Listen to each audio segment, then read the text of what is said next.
자, 창세기 토라포시는 57836번입니다. 따라합시다. 톨레도트. 그래, 창세기 25장 19절 시작.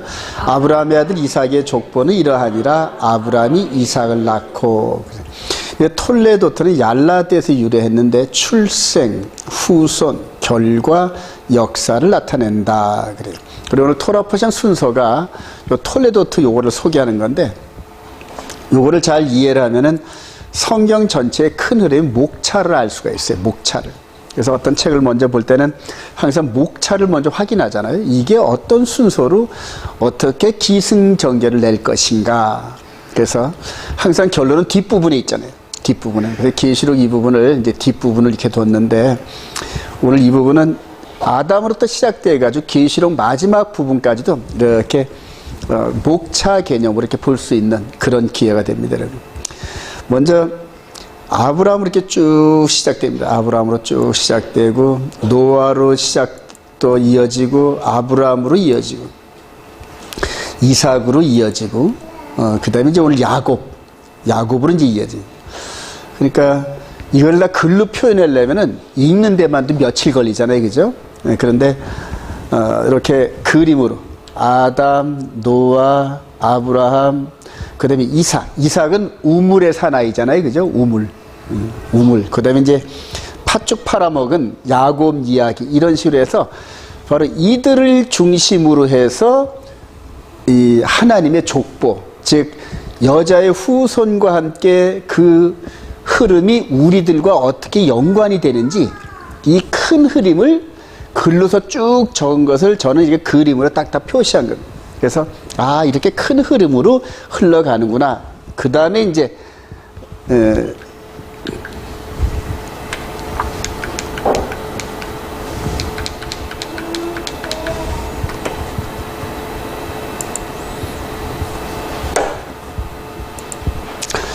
최종적 종점이 이렇게 아담으로 시작되면서 쭉 톨레도트, 계보, 제네레이션, 그 다음에 후손의 흐름이 쭉 이어지다가 예수 그리스도 안에서 완결이 된다는 거예요. 완결이 된다.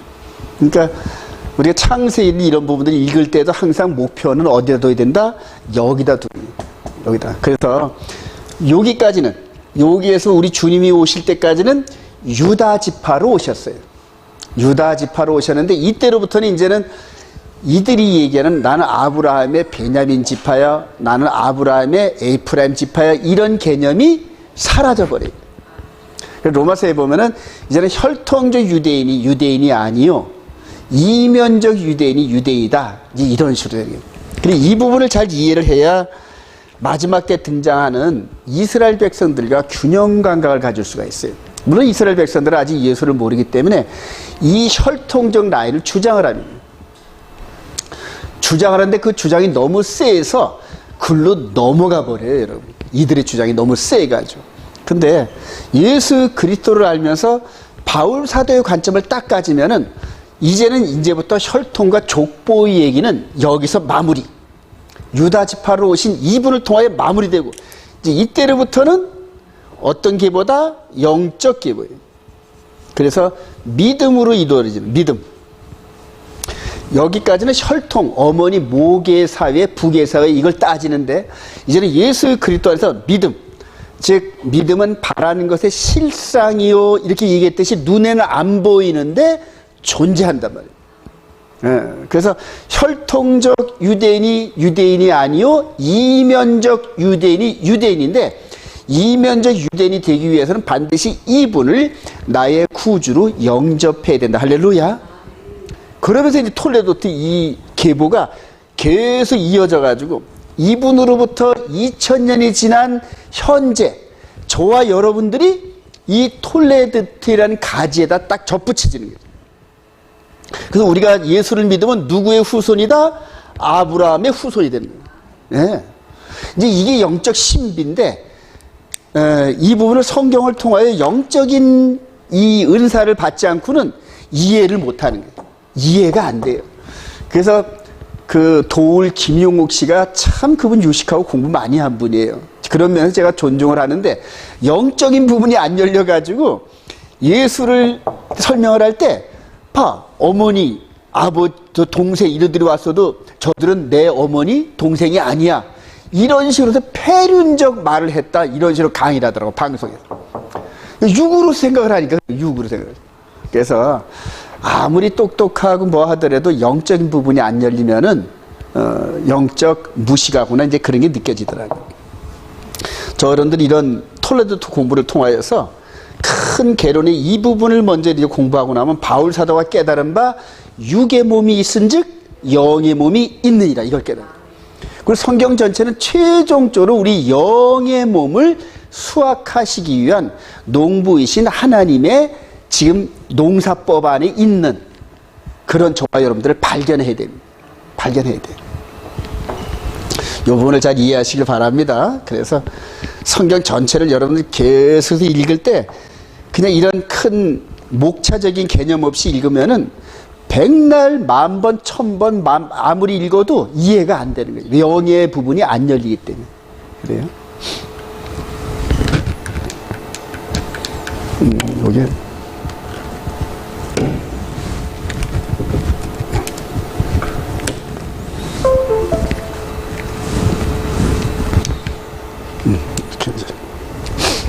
자, 그래서 성경의 개론 목차 톨레도트인데 쭉 한번 이렇게 한번 쭉 정해봤어요. 아까 이 그림을 이제 성경의 목차대로 이렇게 한번 쭉 뽑아봤어요. 그래서 맨 처음에 톨레도트가 나온 게 창세기 2장 4절입니다. 창세기 2장 4절에서 시작돼 가지고 아담의 계보, 노아의 계보, 노아 후손들의 계보, 셈의 계보, 데라의 계보, 이스마엘의 계보, 이삭의 계보, 에서의 계보, 그 다음에 야곱의 계보, 그 다음에 룻기에서 베레스의 계보가 나옵니다.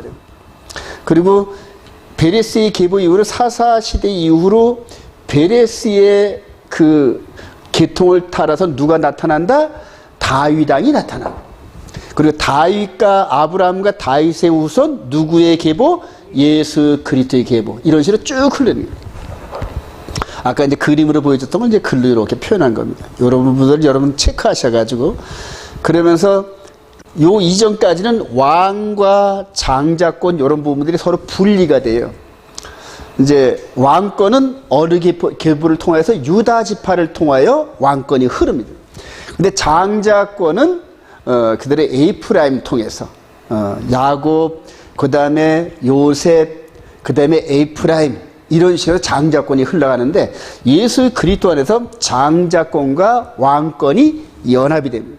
그래서 어떤 분들은 그러잖아요. 히브리 분이 토라하신 분들은 요셉의 계보에서 메시아가 나타난다 이런 얘기 하잖아요. 그 뭐냐 장자권에 대한 얘기, 다윗을 통해서 나타나는 왕권에 대한 얘기. 그래서 두 계보가 하나가 되는 거예요. 예. 이제 이런 부분들은 이제 이해를 하시면 되겠습니다. 이렇게 해서 이제 보시면 됩니다. 자, 이제 이런 영적 가지치기 이런 부분들을 이제 우리 요한복음 15장을 통해서 말하고요. 요한복음 15장 1장 시작. 나는 참 포도나무에 내 아버지는 농부라. 물은 내게 붙어 있어 열매를 맺지 아니하는 가지는 아버지께서 그것을 제하여 버리시고 물은 열매를 맺는 가지는 더 열매를 맺게 하려 그것을 깨끗하게 하시라. 사람이 내 안에 거하지 않으면 가지처럼 밖에 내버려져 마르나니 사람들이 그것을 모아다가 불에 던져 사르느니라. 요 부분이 이제 앞서 말하는 이런 계보의 흐름을 영적으로 재해석해 주는 거예요. 근데 요한복음 15장에서 우리 주님께서 나는 참 포도나무야 아버지는 농부인데 열매를 맺지 아니한 가지는 하나님 아버지께서 그것을 제거해 버리신대요. 여기서. 그러면 이 제거해 버리는 장면이 앞에 있을까요? 없을까요? 여러분? 앞에도 나온단 말입니다. 자, 그래서 여기에서 제거된 계보를 한번 여러분들 한번 생각해 보세요. 제거된 계보. 흐름으로 쭉 나오는데 하나님 앞에서 하나님께서 잘라낸 계보가 있단 말이에요. 그게 어떤 걸까요? 이스마엘 계보란 말이에요. 그리고 에서의 계보. 이런 식으로 중간에 카팅 당한다. 카팅. 이거는 지금 우리들한테 큰 경고가 되는 게 하나님께서 그것을 카팅시키는 조건을 이제 와서는 어떻게 하냐? 사람이 내 안에 거하지 아니하면 우리 예수님의 말씀. 그러니까 지금 이 톨레도트 계보가 지금도 계속적으로 진행이 되고 있는데 가지치기를 열심히 하신단 말이에요. 하나님께서 가지치기를. 근데 지금은 가지치기를 하는 조건이 뭐다? 예수님 안에 거하지 아니하면 가지치기 당한다는 거예요, 여러분. 네. 에서의 후손이라서 가지치기 당하는 것도 아니고 이스마엘 후손이라서 가지치기 당하는 것이 아니라 예수 그리스도 안에서 이제 이면적 유대인이 유대인인데 하나님께서 가지치기를 하시는 그 조건이 뭐냐면 예수 안에 거하지 아니하면이란 말이에요. 그러니까 사람들이 이제 예수 안에 거하는 엔크리스토스 이 부분에 대해서 이해를 못하는데 성경은 딱 얘기를 해요. 예수 그리스도 안에 거하는 거는 그의 계명들을 지키는 거래요. 예. 아주 성경 안에서 성경을 전부 다 해석을 해줍니다. 근데 그거를 신학 교리 구조 안에서 그걸 덮어가지고 믿지를 않는 거예요. 아니 사람이 예수만 믿으면 다 구원 얻는데 뭐 그렇게 복잡해 이런 식으로. 근데 성경의 진리는 간단합니다. 사람이 내 안에 거하지 않으면 열매를 맺을 수가 없어요. 그래서 밖에 버려지면서 모아다가 불에 던져 사른단 말이에요. 여러분 나중에 쭉쟁이 태워버리잖아요. 그런 식으로 똑같은 방법이란 말이에요. 쭉 여기서 얘기를 한 거고. 자, 이걸 좀 큰 그림으로 한번 볼까요? 큰 그림으로 한번 설명을 드릴게요.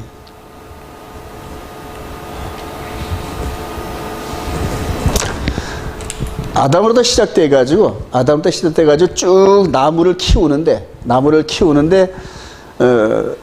하나님께서 이런 것들을 가지치기를 해가지고 더 이상 자라지 못하게끔 잘라냈다는 얘기거든요.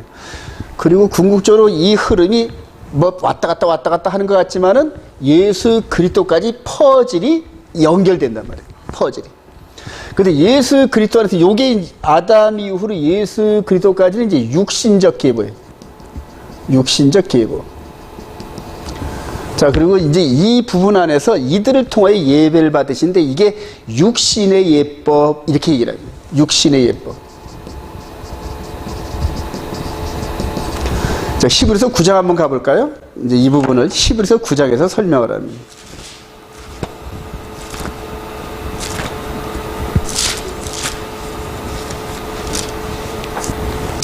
자, 히브리서 9장 1절. 첫 언약에도 시작. 첫 언약에도 섬기는 예법과 세상에 속한 성도가 있더라. 그러면서 9절 이 장막은 시작. 이 장막은 현재까지의 비우니 이에 따라 드리는 예물과 제사는 섬기는 자를 그 양심상 온전하게 할 수 없나니 이런 것은 먹고 마시는 것과 여러 가지 씻는 것과 함께 육체의 예법일 뿐이며 개혁할 때까지 맡겨둔 것이라. 이 계보가 아담 이후로 아담이 에덴 동산에 쫓겨날 때 바로 그 가죽옷을 해 입었잖아요, 여러분. 그런 가죽옷을 해 입었는데 이 가죽은 어디서 나옵니까, 여러분? 동물을 잡아야 가죽이 나오잖아요. 그러면 이제 여기서 양을 잡았다 생각합시다. 양을 하나님이 잡으셨을까요? 아담이 잡았을까요? 당연히 아담이 잡아요. 나중에 성막에서 죄를 고백하려고 끌고 온 양을 죄를 고백한 사람에 의해서 목을 따게 하고 가죽을 벗기게 합니다, 여러분. 예. 마찬가지로 여기서도 동일하게 가죽옷을, 즉 죄를 가리는 이러한 그 행위를 할 때 당연히 아담이 잡았단 말이에요. 아담이 잡고.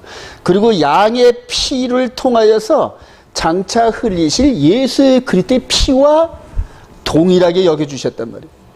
이걸 동일하게. 그래서 이걸 이신치이라 그러는 거예요. 근데 이걸 그냥 잡은 게 아니라 아담이 여자의 후손에 대한 정보를 듣고 이해한 다음에 이거를 잡게 했단 말이에요. 그러니까 이거를 먼저 잡고 여자의 후손에 대한 정보를 주신 게 아니라 창세기 3장 15절에 여자의 후손에 대한 정보를 먼저 주시고 그 네가 지은 죄값과 네 지금 현재 막 부끄러워서 이러고 있는 이 모습을 해결해 주실 수 있는 분에 대한 여자의 후손에 대한 이분을 증거해 놓고 그래놓고 이제 가죽옷을 재우니까 그나마 조금 부끄러운 데를 가리니까 이제 나 돌아다녔거든요. 자, 마찬가지로 그러면서 이 부분을 쭉 하면서 이 제사법이 카팅되지 않은 이 라인을 통하여서 계속 전달됐단 말이에요. 제사 지내는 방법이 그래요. 그리고 카팅된 이런 데서는 이제 좀 짝퉁 제사가 지내졌겠죠, 여러분. 짝퉁 제사. 여러 가지 짝퉁 제사들이 있습니다, 여러분. 자, 이런 식으로 쭉 예수 그리스도가 오시기 이전까지 육신적 계보에 있는 사람들은 육신의 예법, 즉 동물의 피제사를 통하여서 이어져 내려왔다는 얘기인데, 이해가 되시죠? 자, 그리고 이제 이분의 십자가를 통하여서 이분이 흘리신 피를 통하여 영혼의 예법이 열린 거예요. 영혼의 몸, 영혼의 몸, 영의 몸, 영의 몸에 제사를 드리는데, 이때부터는 혈통적 개념의 후손은 사라지고 이제 영의 몸에 이런 계보가 흘러가기 때문에 여기서 바울 사도가 이걸 깨닫고 선언을 한 거예요. 이제 더 이상은 이거 자기가 스스로 베냐민 지파지만 이거 별거 아니야. 이제부터는 예수 그리스도 안에서 새로운 시대가 열렸고, 그 다음에 새로운 계보가 형성됐고, 새로운 후손의 계보가 형성됐다는 얘기입니다. 그래서 이제는 영의 계보란 말이에요. 영의 계보. 영의 계보가 흐르면서, 그러면 예법도, 즉 육신의 예법이 영의 예법으로 바뀌어진단 말입니다. 바뀌어진다. 이게 이제 개혁의 때라는 거예요. 그래서 육의 예법을 지낼 때는 레위지파를 통하여서 제사를 지냈고, 레위지파 아론 계열을 통하여 대제사장이 등장을 했는데, 이제부터는 육신의 예법이 아닌 영의 예법을 드리니까 제사 방법이 바뀌었으니까 제사 직분도 바뀐다는 얘기예요. 그래서 이제 저와 여러분들이 왕 같은 제사장인 거 믿으시기 바랍니다. 그래요. 옛날 같으면 저와 여러분들 제사장 제자도 못 꺼냅니다. 여러분. 왜냐면 레위지파가 있기 때문에. 근데 이제는 더 이상 혈통적 이런 개념의 제사가 아닌 영의 예법. 그래서 오늘도 사실은 하나님을 만나면서 제사를 드리는 거거든요. 이게 예배란 말입니다. 그러면서 저와 여러분들이 왕 같은 제사장의 자격으로 영과 진리 안에서 하나님께 지금 제사를 드리고 교제하는 거란 말이죠. 이 시간대가. 그래요. 여기까지 이해가 되시죠? 그래서 톨레도트는 이런 과정들을 지금 중간중간 잘라낸 계보와 이어지는 계보를 간단하게 설명하면서 예수 그리스도까지 우리를 인도하는 거란 말이에요. 그래서 마태복음 1장 1절에 아브라함과 다윗의 자손 예수 그리스도의 세대다. 이게 톨레도트랍니다. 그래서 총 12개. 그래서 이제 이런 부분. 그래서 마지막 때 계보는 제너레이션 톨레도트는 예수 그리스도 이거 딱 마지막이라는 얘기예요. 예. 이게 좀 성경 전체를 이렇게 통시적으로 다루는 거라서 잘 따라오셔야 됩니다, 여러분.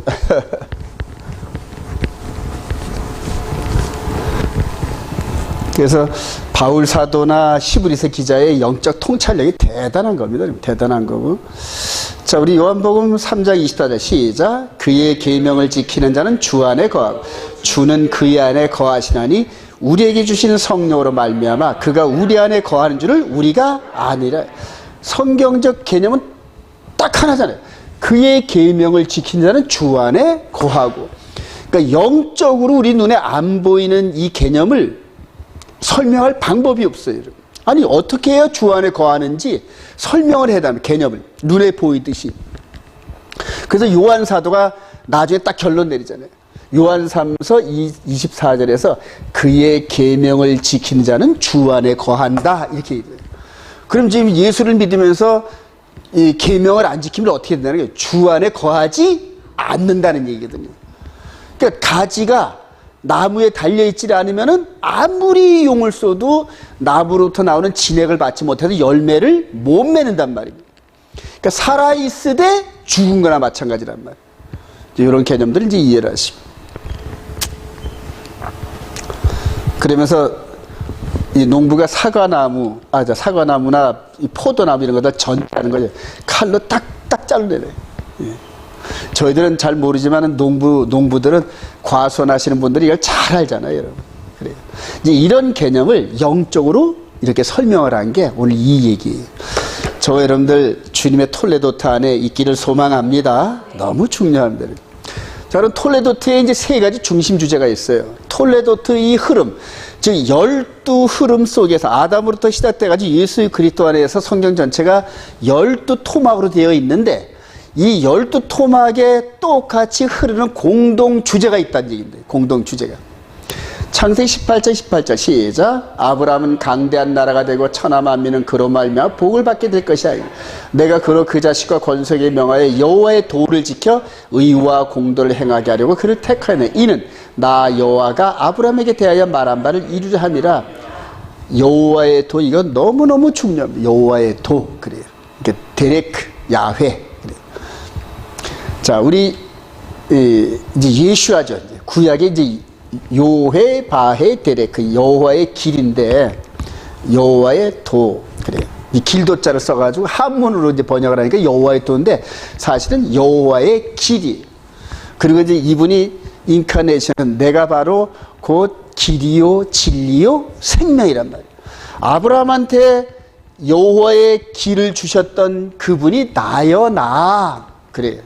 그래서 너희 조상 아브라함은 나 만났단 말이야. 이제 이런 식으로 말씀하시니까 바리새인들이 이해를 못하고 돌로 치려고 막 대며들잖아요. 이런 미친놈 아니냐 그러죠. 그래요. 자, 이렇게 해서 아브라함을 불러서 땅과 자손과 이방인의 복을 주시마 약속했던 이 흐름이 이제 이렇게 발전되면서 여호와의 도를 지켜 의와 공도를 행하게 하려고 이렇게 말씀을 주신 거예요. 그리고 톨레도틀은 이제 장자들의 계보고 장자권에 있는 자들은 이제 베코라라 그러고, 그러면서 아브라함의 축복에 대물림을 받는 거예요. 장자로 선택된 자들을 통하여 이 계보의 축복이 흘러간단 말이에요. 자, 그런 면에서 에서가 팥죽 한 그릇에 그 장자권을 판 게 얼마나 멍청하고 바보고, 그리고 장자권을 별로 중요하게 안 여겼다는 거예요, 여러분. 아유, 그까짓 게, 야야, 너 가자. 예, 그런다고 네가 장자가 되냐, 이놈아. 근데 지가 입으로 맹세하고 팔았기 때문에 하나님께서는 그것을 장자권을 에서로부터 야곱으로 옮겼다는 거예요. 그러니까 말이 씨가 되고, 그래서 말 조심하라는 그런 말들이 있잖아요, 그죠? 자, 그 다음에 이제 여호와의 도를, 이들은 이 계보에 흐르는 장자들은 여호와의 도, 의와 공도의 법을 품고 그걸 계속 이 흐르는 이 라인에다가 전달해 줄 책임이 있어요. 그래서 아브라함이 이삭을 낳고 이삭에게 이걸 전했고, 그 다음에 이제 이삭이 야곱과 에서를 낳았을 때 아브라함 할아버지가 15년 동안을 손주 둘을 데리고 이 여호와의 도를 가리킵니다. 그러니까 아브라함이 160세 때 야곱과 에서가 태어났거든요. 그리고 175세에 죽었는데, 여러분, 이삭이 아브라함과 오래 있었을까요? 야곱과 에서가 아브라함과 오래 지낼까요? 당연히 손주들이 할아버지하고 지내는 거죠.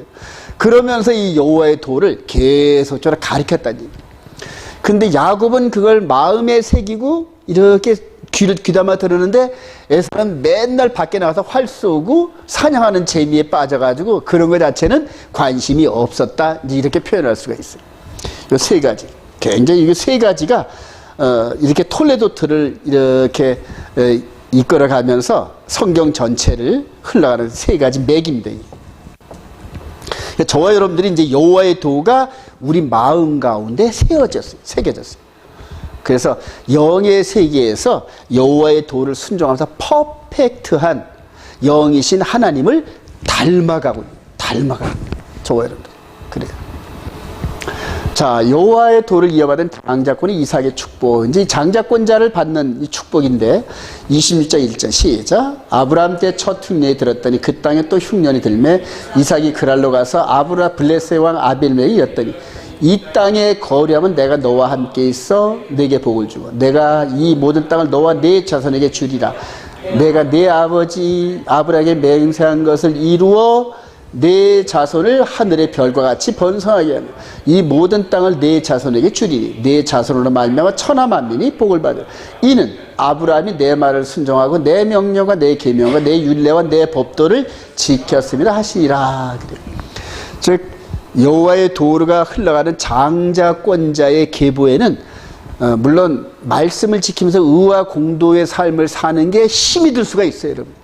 세상과 짝하지 않은 삶을 살려니까 너무 힘든 경우가 많이 있거든요. 그럼에도 불구하고 하늘의 신령한 복과 땅의 기름짐으로 하나님께서 채워주시는데 이삭에게는 이런 축복을 주셨어요. 20절 12절 시작. 이삭이 그 땅에서 농사하여 그의 100배나 얻었고 여호와께서 복을 주심으로 그 사람이 창대하고 왕성하며 마침내 거부가 되어. 근데 지금도 우리가 지금 하나님의 축복을 받으면 거부가 돼야 된다고 생각하는 사람이 있는데 그것도 뭐 그럴 수도 있어요. 나쁘진 않아요. 그런데 이제는 세상에 보이는 물질의 복은 게임이 안 될 정도로 내면적인 영적인 축복을 받는 게 더 중요합니다. 왜냐하면 궁극적인 목적이 이 속 사람이 하나님 나라 들어갈 때는 이 세상에서 받는 이런 보이는 축복은 아무렇지도 쓸모가 없어요. 예. 그러니까 특히 이제 연세가 이제 서서히 황혼으로 접어드는 이런 사람들은 세상에 보이는 물질적, 건강적 축복 이런 부분보다도 이렇게 영적으로 하나님을 아는 지혜와 그 지혜 안에 살아가는 그런 절제와 인내의 삶 이런 것들이 더 중요하다 이렇게 생각을 해야 됩니다. 자, 그런데 이제 여호와의 도가 이런 식으로 네 가지로 이제 분류가 되는데 여러분들 이거 잘 좀 유념을 해 주시기 바랍니다.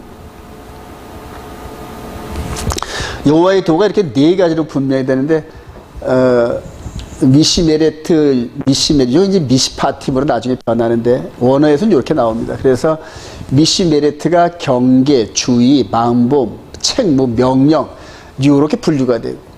그 다음에 미츠바 따라서 미츠바 여기 이제 계명, 십계명을 얘기해요. 컨벤트는 십계명을 얘기하고 따라서 후카 규정, 법령, 법규 뭐 이런 식인데 이게 이제 제사 지내는 이런 부분들을 이렇게 이제 왜냐면 동물 제사를 드릴 때 그러니까 아담으로부터 내려왔던 육신의 예법적인 동물 제사의 그 흐름이 아브라함한테도 넘어왔단 말입니다.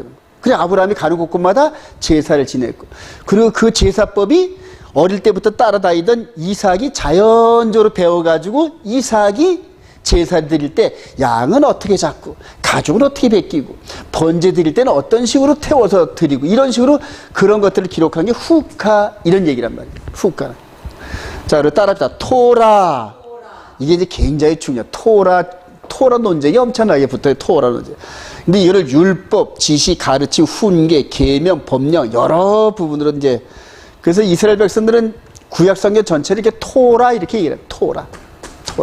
근데 그 안에는 이제 이런 제사법과 이런 것들이 다 포함돼 가지고 토라다 이렇게 이제 설명을 하고 개념을 정리하는 바람에 토라는 1.1획도 폐하면 안 된다 이렇게 나와 가지고 제사법도 폐하면 안 된다. 제사를 드리는 레위지파도 폐하면 안 된다. 이런 식으로 자꾸만 이렇게 덧붙이는 거예요. 예수 그리스도의 영적인 개념을 이해를 못하니까 구약에서 하나님이 말씀하시는 걸 어떻게 폐할 수 있느냐? 너무나 하나님을 높인다는 또 섬긴다는 그런 개념으로 글자 하나도 폐할 수 없다. 이런 식으로 얘기를 해서 예수를 믿음에도 불구하고 동물 제사는 드려야 되는데 지금은 성전이 없어서 못 드리지 성전만 세우면 드려야 된다. 이런 식으로 준비하고 있단 말이에요. 누구 주장일까요? 이스라엘 백성들의 주장입니다. 그리고 그들이 이스라엘 백성들이 예수를 믿으면서도 그 주장을 하고 있는데 그런 주장이 전 세계로 좀 퍼져나가고 있어요. 그리고 우리나라도 그렇게 받아들이는 목사들이 꽤 많이 있단 말이에요. 아까 설명드린 대로 예수 그리스도 계보 안에서 이제 영적 계보로 트랜스포메이션 변환되는 이거를 못 깨닫아요. 그래서 그분들이 이렇게 대화를 하다 보면 속 사람이 하나님 나라의 계명과 예수의 보혈로 치유받는 영적 개념이 굉장히 부족한 거예요. 영의 열매를 맺는. 근데 육신적으로는 아주 왕성해요. 옷도 똑같이 입으려고 수염도 키우고 그 다음에 옆에 찌찌 달래 이런 것도 하려고 그러니까 이스라엘 복장과 풍습을 그대로 따라하려고 애를 써요. 예. 성경을 오해해서는 오해해가지고. 그래서 어느 나라든지 각 나라 흑인이든지 백이든지 저 황인종이든지 구별 없이 여자든 남자든 구별 없이 속 사람은 겉사람은 구별이 되는데 속 사람 즉 영적인 부분에 있어서는 구분이 없단 말입니다. 예. 흑인의 열매도 똑같고 그 다음에 백인의 열매도 똑같고 그 다음에 셈족인 황인종의 열매도 껍데기를 까놓고 보면 전부 동일하단 말입니다. 근데 그게 영적 개념이에요. 그리고 그 영을 열매 맺게 하는 방법으로 이 메시지, 이 말씀이 그대로 속으로 쫙 들어갔단 말이에요. 그래서 하나님의 말씀 토라를 우리 마음판에 기록했다, 이걸 깨닫는 거예요. 마음판의 계명, 마음에 심어진 계명을 준수하고 그러는 게 예수 그리스도 안에 있다는 걸 믿으시기 바랍니다. 그래서 한마디로 백배의 결심. 그러니까 당시에 그 팔레스타인 땅에서 이 농사를 짓고 묵축업을 하는데 100배의 소득을 얻었다는 건 어마어마한 거예요. 이건요. 어마어마한. 네. 근데 저와 여러분들이 먼저 영적인 축복을 받고 동시에 범사의 물질적 축복도 받으시길 소망합니다. 그래서 마지막 이스라엘과 전 세계 선교를 위한 데 일익을 담당하기를 소망합니다. 그래요. 자, 이제 이 장자권 싸움이 이제 본격적으로. 그러니까 아브라함하고 그 다음에 이삭으로는 이제 계보가 깔끔하게 흘러갔는데 여기서는 이제 곤란해요. 왜냐하면 아브라함 때는 하갈이 이스마엘의 어머니였단 말입니다. 그리고 사라는 본처이기 때문에 사라의 아들 이삭이 계보로 있는 건 당연하잖아요. 그건 이제 이의가 없는데 여기서는 이제 리브가가 쌍둥이를 낳는데 뱃속에서부터 이제 선택이 되어지는 이제 이런 일들이 벌어져요. 창세기 25장 21절 시작. 그의 아내 리브가가 임신하였더니 그 아들들이 그의 태 속에서 서로 싸우는지라. 여호와께서 그에게 이르시되 두 국민이 네 태 중에 있구나. 두 국민이 네 복 중에서도 나누리라. 이 족속이 저 족속보다 강하겠고 큰 자가 어린 자를 섬기라 하셨더라. 그러니까 태어나기도 전에 무슨 일을 행하기도 전에 하나님의 선택적인 개념이 뱃속에서 이루어졌대요. 그러니까 저와 여러분들 쌍둥이 안 난 게 다행이라 생각을 하시기 바랍니다. 쌍둥이 안 난 야곱과 에서가 서로 싸워요. 서로 싸워요. 네가 먼저 나갈래? 내가 먼저 나가는 자가 형이 되니까. 그러니까 에서가 먼저 나오니까 야곱이 발 뒤꿈치 잡고 그냥 도로 집어넣고 지가 나오려고 하다가 이게 그만큼 야곱은 장자권에 대해서 소망이 가득 찼다는 거예요. 그리고 하나님의 축복을 이어받는 그 계보가 얼마나 중요하다는 것을 속에서부터 알았다는 얘기예요. 우리는 그걸 인지하지 못하지만 태아 때에 그걸 인지했다는 얘기예요. 그리고 하나님께서 이 태아 속에서 있었던 이들의 이 생각을 하나님은 알아보시고 야곱을 택하시고 에서를 버렸다. 내가 야곱은 이뻐하고 에서는 미워했다. 이런 표현을 해요. 하나님 말씀을 사랑하는 야곱을 사랑하고 하나님 말씀을 그냥 등한시 여기는 에서는 내가 미워했다. 이렇게 얘기를 하잖아요. 말라기 때 얘기를 하잖아요. 그래요. 25절 시작. 먼저 나온 자는 불꽃 전신이 토록 같아서 이름을 에서라 하였고 후에 나온 아우는 손으로 에서의 팔꿈치를 잡았으므로 그 이름을 야곱이라 하였어. 이게 날 때부터 그냥 그대로 털이 둔섬둔섬 했나 봐요. 이게 어린아이가 털 잔뜩 입고 나오면 좀 징그러울 텐데 그래요. 로마서 9장 10절 시작. 이삭으로 말미암아 임신하였는데 그 자식들이 아직 나지도 아니하고 무슨 선이나 악을 행하지 아니한 때에 택하심을 따라되는 하나님의 뜻이 행위로 말미암지 않고 오직 부르신 이로 말미암아 서게 하려 하사 리브가에게 이르시되 큰 자가 어린 자를 섬기라 하셨으니 기록된 바 내가 야곱은 사랑하고 에서는 미워하였다 하신 것 같으니라. 그래. 이 과정에서 바울 사도가 영적인 인사이트를 받으면서 영의 세계를 지금 유용하고 있는 겁니다. 하나님께서 생각하시는 영적인 세계에서는 어땠을까 하고 계속 묵상하는, 그래요. 그러면서, 이게 이제 선택적 교리가, 이 칼빈에 의해서, 칼빈에서 예종론까지 발전하고, 그리고 한 걸음 더 나가서 이미 창세전에 구원 얻을 자는 생명책에 기록돼서 나오고, 버릴 자는 생명책 기록이 안 돼서 나오고, 그래서 생명책에 기록 안 된 자는 아무리 용을 써도 구원에 이르지 못하고 생명책에 기록돼서 나온 자는 아무리 개판을 쳐도 끝에 가서 좌평강도 우평강도처럼 끝에 가서라도 하나님은 구원하시되 이런 식으로 예종론이 교리가 형성됐습니다. 엄청난 해악을 낳는 그런 교리입니다. 저도 칼빈의 개혁주의 아주 보수 신학을 하는 사람인데 그렇게 쇠뇌를 당했어요. 쇠뇌를.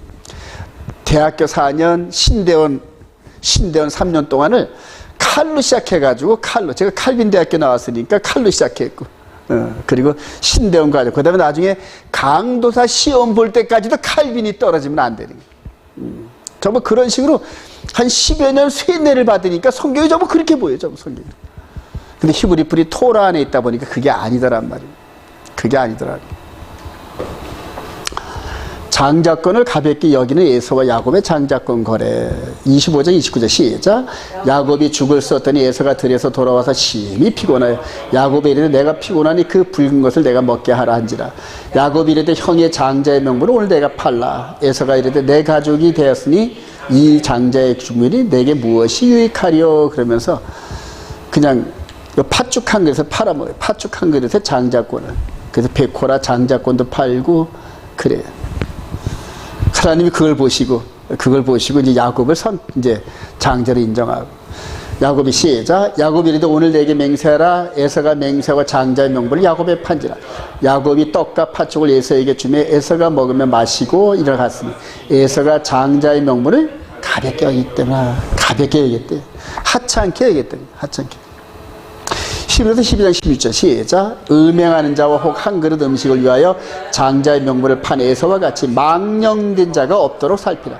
너희가 아는 바와 같이 그가 그 후에 축복을 이어받으려고 눈물을 흘리며 구하되 버림바가 되어 회개할 기회를 얻지 못하였느니라. 이 부분을 2000년 후에 히브리서 기자가 이 장면을 가지고 이렇게 설명을 해요. 그러니까 영적 해석을 합니다. 근데 이게 이때만 있는 게 아니라 오늘날 저와 여러분들에게도 해당된다는 말이에요. 세상에 보이는 물질적 팥죽 한 그릇으로 예수와의 신부된 저와 여러분들의 정체성을 팔아먹는단 말이에요. 죄와 야합을 한다는 얘기예요. 죄와 야합을 한다. 예. 저와 여러분들이 죄와 야합을 하면서 그리스도의 보혈로 빨아내지를 못하면은 회개하고 빨아내지 못하면 예수님 곁으로 갈 수가 없어요, 여러분. 예수 안에 있지를 못하는 거예요. 장자권자 야곱이 아내를 구하러 이방지로 떠나는지 요게 이제 굉장히 중요한 요 부분인데 우리 창세기 28장 1절 시작. 이삭이 야곱을 불러 그에게 축복하고 또 당부하여 이르되 너는 가나안 사람의 딸들 중에서 아내를 맞이하지 마. 일어나 밧다나무로 가서 네 외조부 부두엘의 집에 이르러 거기서 네 삼촌 라반의 딸 중에서 아내를 맞이하라. 여러분 이게 제가 토라 포션 몇 번 할 때까지 이해를 못했는데 요걸 한번 살짝 이제 예고편을 보여드리는 거예요. 아담 시작을 해가지고 이제 예수 그리스도 이제 십자가 사건까지. 예.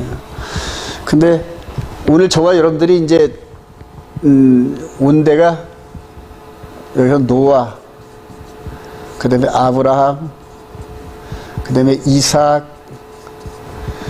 야곱까지 왔네, 그죠? 야곱까지 왔어요.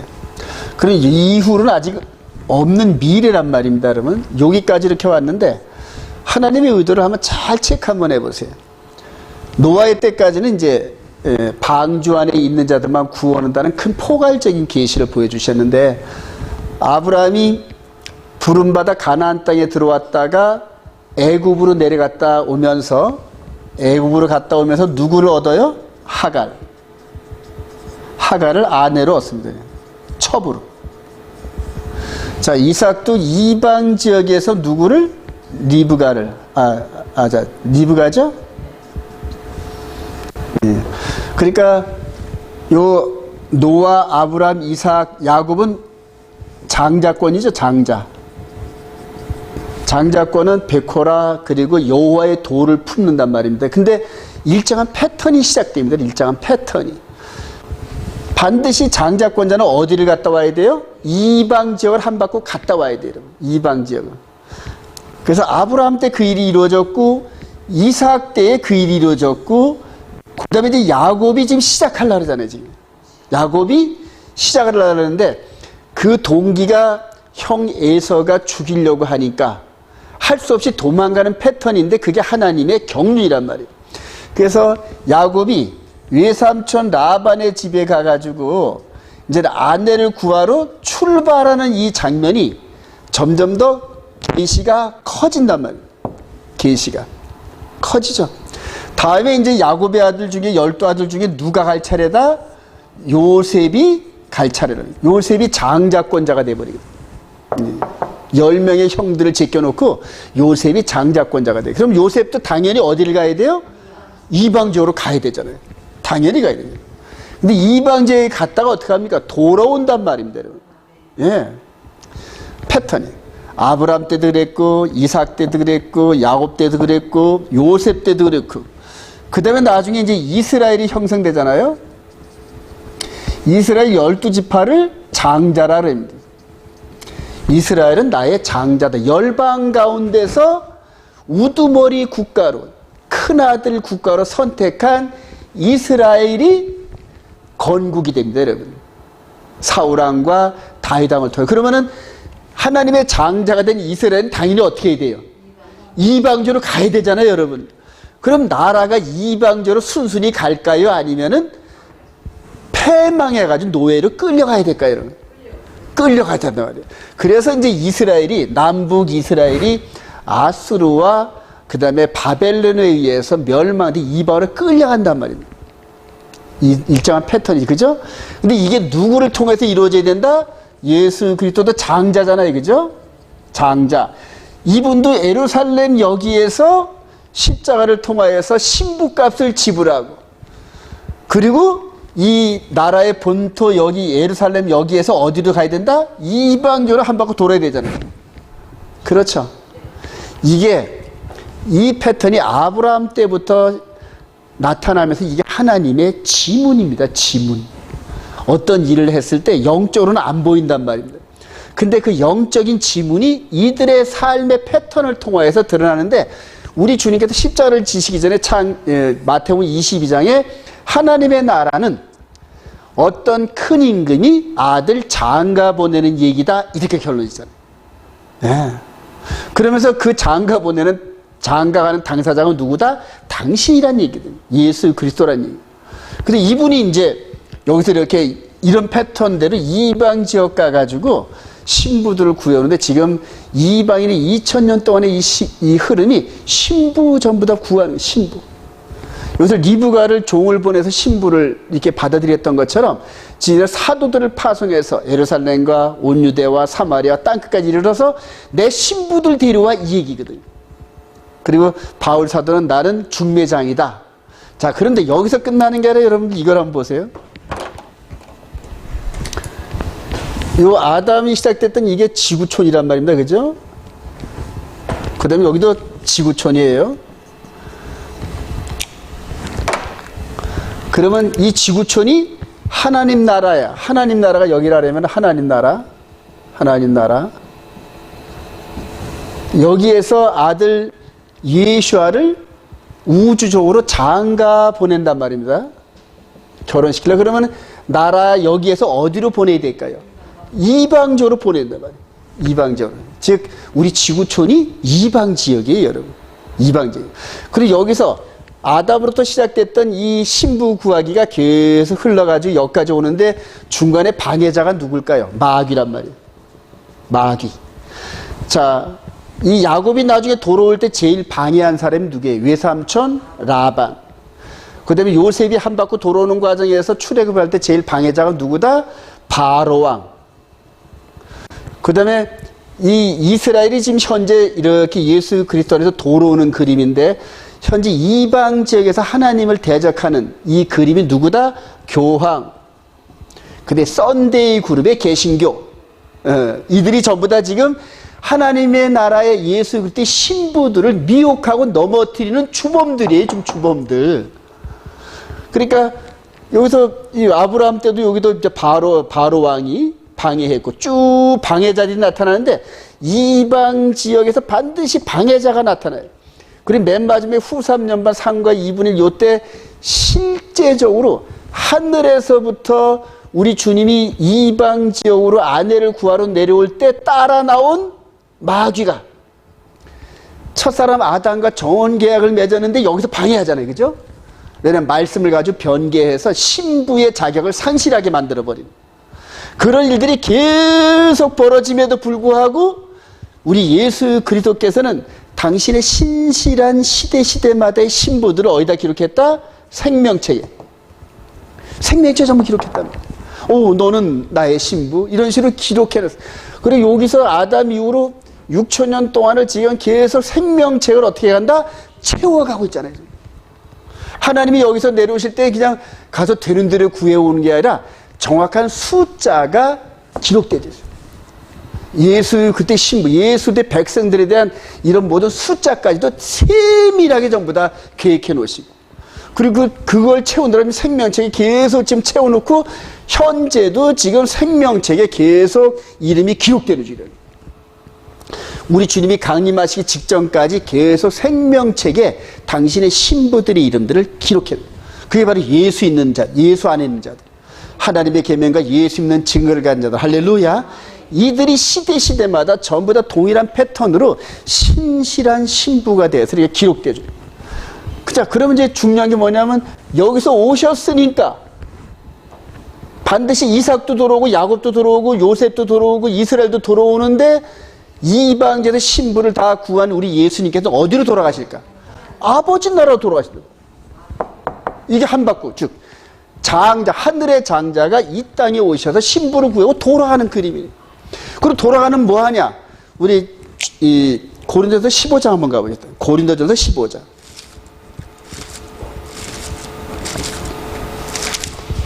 고린도전서 15장.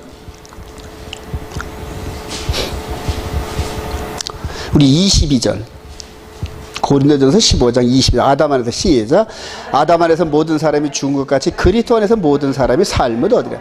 그러나 각각 자기 차례대로 되리니 먼저는 첫 열매인 그리스도야. 다음에는 그가 강림하실 때 그리스도에게 속한 자. 그 후에는 마지막이니 그가 모든 통치와 모든 권세와 능력을 멸하시고 나라를 아버지 하나님께 바칠 때라 그러잖아요. 그러니까 나라를 하나님 아버지께 바칠 때가 있단 말이에요. 바칠 때가. 여기 하나님 나라에서 장가 되시려고 출발해서 이방적인 지구촌을 한 바퀴 돌면서 6,000년 동안 일을 하시면서 완전한 숫자의 신부를 얻으신 그분이 다시 아버지 나라에서 내려오셔서 공중 강림하시고 당신의 신부들을 공주로 전부 끌어들인단 말이에요. 그러면 위에 끌어들인 밑에 있는 쭉저희들은 어떻게 할까요? 불에 태우잖아요, 여러분. 노아 때는 물로 심판하면서 몽땅 다 8명 방주 안에 있는 사람들 위에는 다 심판받는데 이걸 표본으로 보여주셨는데 이제는 마지막 때 불로 심판한다 그러잖아요, 여러분. 그럼 불 심판을 면하는 건 예수 안에 있으란 얘기예요, 여러분. 방주 안에 있고 예수 안에 있으란 얘기예요. 예수 안에 있는 건 그의 계명을 지키는 건데 믿으시면 아멘. 그래요. 간단해요, 성경은. 그러면 계명이 바뀌었다 그래서 썬데이, 즉 네 번째, 일곱째 날의 안식일이 첫째 날로 바뀌었다고 따라가는 그 사람들은 계명 안에 있는 걸까요? 아닐까요, 여러분? 계명 밖에 있는 거예요, 여러분. 성경은 너무너무 간단해요. 그렇게 해서 말씀을 배반한 그들을 공주로 끌어올려서 아버지 나라로 데려갈까요? 안 데려갈까요? 안 데려간단 말입니다, 여러분. 계명 밖에 있는 사람들은.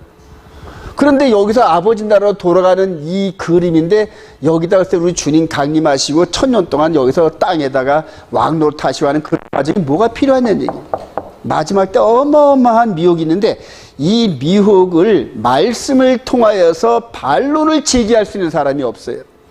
근데 그게 바로 반론을 제기할 수 있는 방법이 요 69일에와 70일 사이에서 이렇게 빠져나오는 그림. 같은 패턴을 이해하는 사람들은 성령이 인도하셔야 됩니다. 깨닫고. 그러니까 오직 성령이 인도하는 패턴 외에는 마지막 때 마귀의 속임수에서 벗어날 사람이 한 사람도 없어요. 그래서 생명책에 기록되지 않은 모든 사람들이 그에게 경배할 거다 이렇게 얘기를 한단 말이에요. 내가 안 한다고 안 하는 게 아니에요, 여러분. 생명책에 기록되지 않으면 자기도 모르게 끌려 들어간다는 얘기예요. 자기도 모르게. 너무나 무서운 사건입니다. 그래서 성경 전체를 이런 식으로 하나님의 지문을 통하여서 이런 식으로 신부들을 불러 모으셨던 그 하나님이 예수 그리스도 안에서 이런 식으로 불러들이시는구나.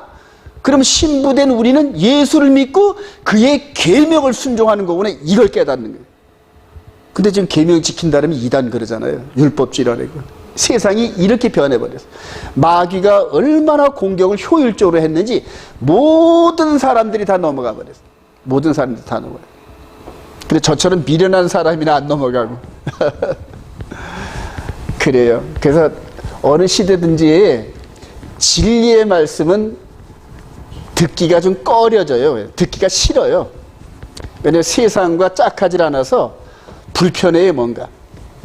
지금도 계명대로 사세요. 그러면 당신은 지킵니까? 이런 식으로 반문해요. 나도 완전히 못 지키지. 그러나 계명을 기준으로 삼고 있는 그게 다르다는 거예요. 그게 다르다는 거예요. 저와 여러분들이 이 안에 있기를 소망합니다. 그래요.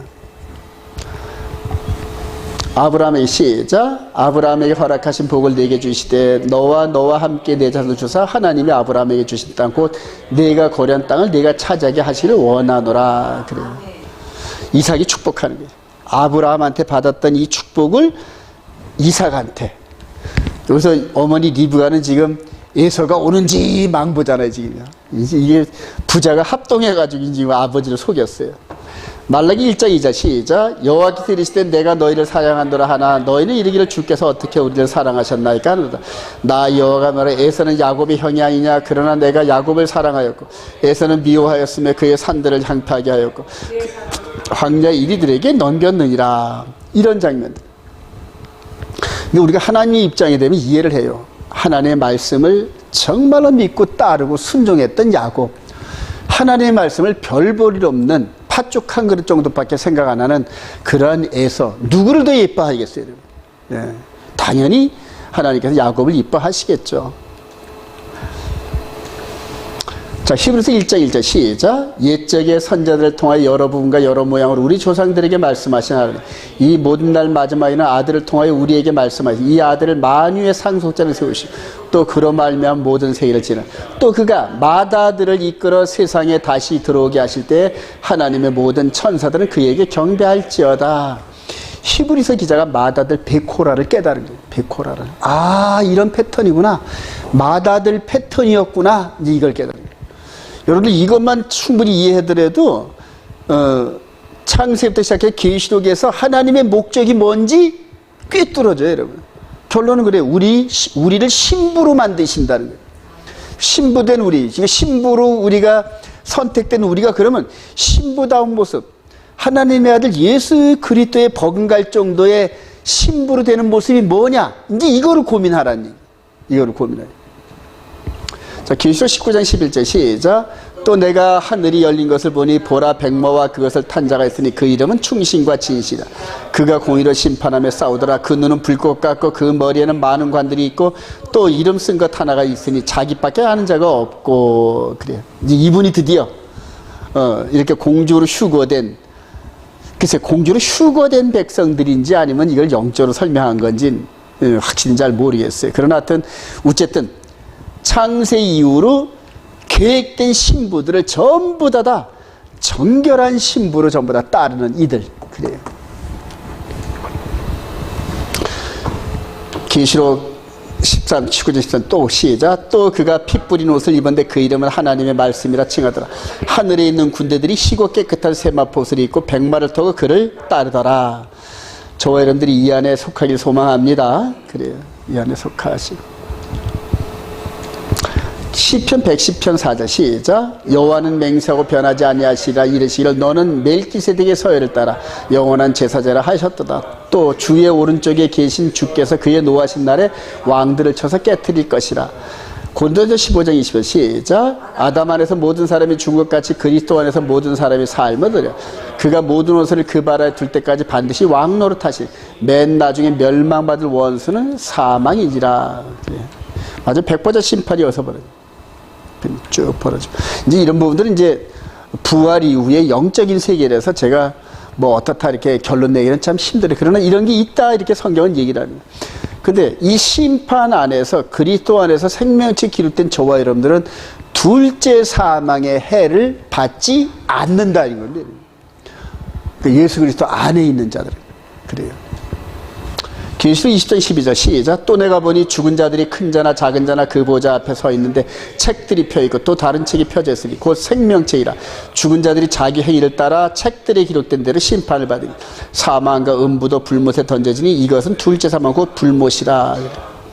마지막 톨레도트의 마지막 차례가 톨레도트의 잘림을 받은 계보와 연결을 계속 유지된 계보가 있는데, 유지된 계보는 마지막 때 둘째 사망에 이르지 아니하고, 최종적 톨레도트의 종착점이 여기란 말이에요. 그러니까 저와 여러분들이 마지막 그 종착에 이르는 심판에 이르지 아니하는 구원에 이르는 그러한 톨레도트가 되기를 소망합니다. 그래요. 결론입니다. 하늘의 장자신 예수 그리스도와 함께 싸워 승리하는 성도들이 됩시다. 우리 요한일서 2장 18절 시작. 지금은 마지막 때라 적그리스도가 오리라는 말을 너희가 들은 것과 같이 지금은 많은 적그리스도가 일어났으니 그러므로 우리가 마지막 때인 줄 안다. 거짓말한 자가 누구냐? 예수께서 그리스도이심을 부인하는 자가 있냐? 아버지의 아들을 부인하는 그가 적그리스도니. 그래요. 여러분들 이 그림을 잘 좀 한번 여러분들 보시기 바랍니다. 이 그림 하나에 사실은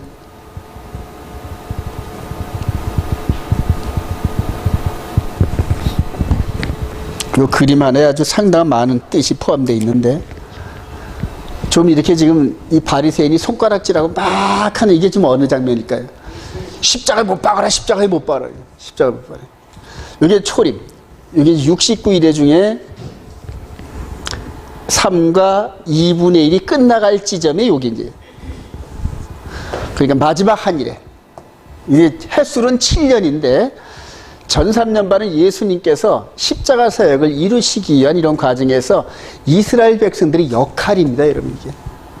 그러니까 이들이 하나님의 말씀을 받은 민족인데, 왜냐면 저들은 말씀을 맡은 민족인데, 이들이 오히려 하나님의 구속 사역을 대적하는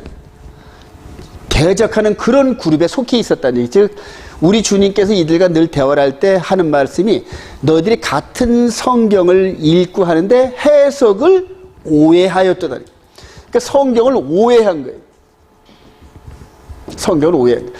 그러니까 성경을 오해하니까 메시아를 십자가에 못 박는 그런 결론에 이르렀다는 거예요. 물론 이것도 다 하나님의 경륜입니다, 여러분.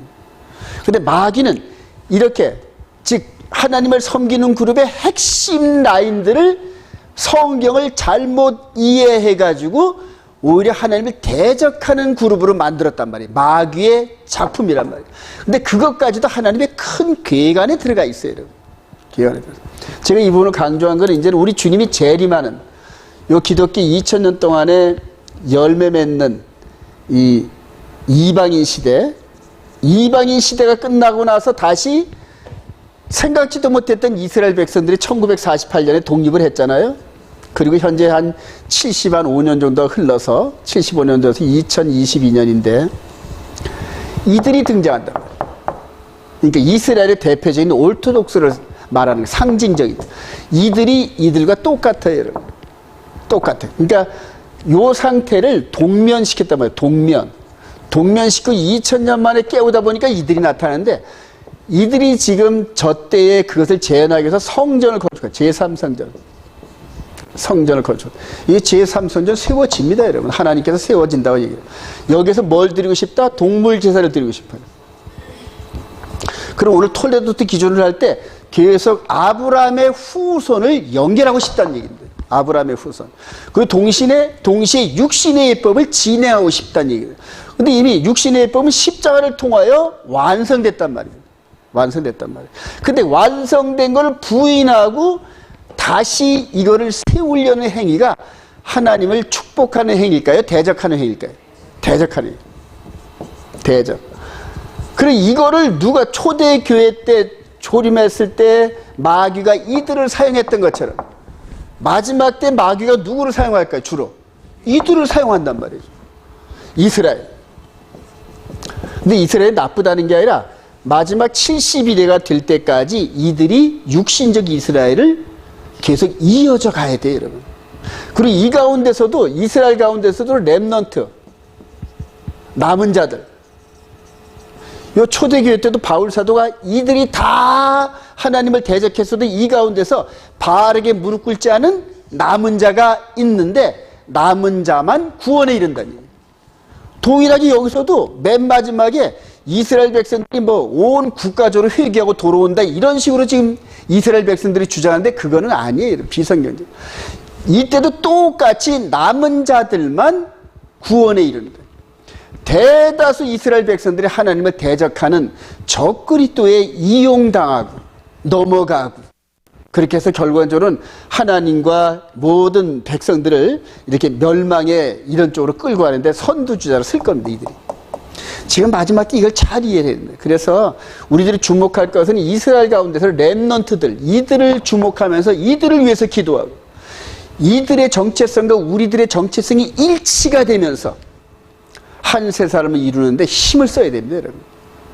근데 지금 껍데기 이스라엘 따라가다는 전부 다 저들한테 휩쓸려 가지고 함께 도매금으로 넘어갈 겁니다. 왜냐면 그 교리에 한번 빠지고 7년 환란 이런 소리 하고 나면은 전부 다 적그리스도의 라인 안에 전부 들어가서 속아서 넘어가요. 속아서 넘어가요. 진짜 그런 것들이 초대교회 때처럼 이렇게 보여요, 지금. 마지막 때는 이스라엘 마귀가 합법적으로 3년 반 동안 하나님으로부터 권세를 얻어가지고 하는 거라서 그 속임수의 강도가 어마어마합니다. 어마어마합니다. 그리고 그 능력과 권세가 사람의 차원을 뛰어넘는 초림하시는 메시아급의 표적과 기적을 일으킬 겁니다. 예. 그리고 거의 다 속아 넘어갈 겁니다. 저 여러분들 마지막 때 이 톨레도트의 라인 속에서 예수 그리스도 안에 있는 영적 계보를 유념하면서 성령의 음성을 듣기를 소망합니다. 그래요. 마지막 계시록 17장 13절 시작. 그들이 한 뜻을 가지고 자기 능력과 권세를 짐승에게 주더라. 그들이 어린 양과 더불어 싸우려니와 어린 양은 만주의 주시오 만왕의 왕이심으로 그들을 이기실 터요. 또 그와 함께 있는 자들 곧 부르심을 받고 택하심을 받은 진실한 자들도 이기려다. 렘넌트, 하나님의 계명과 예수 믿는 증거 안에 있는 이 톨레도트의 개념을 정확히 깨달으면서 육의 계보가 아닌 영의 계보를 정확히 이해하고 포도나무와 가지의 비유를 깨달으면서 포도나무 안에 예수 그리스도 안에 있다는 것이 그의 계명을 지킨다는 개념을 정확히 이해하면서 이 말씀을 붙잡고 승리하시는 저와 여러분 되실 주님의 이름으로 축원드립니다.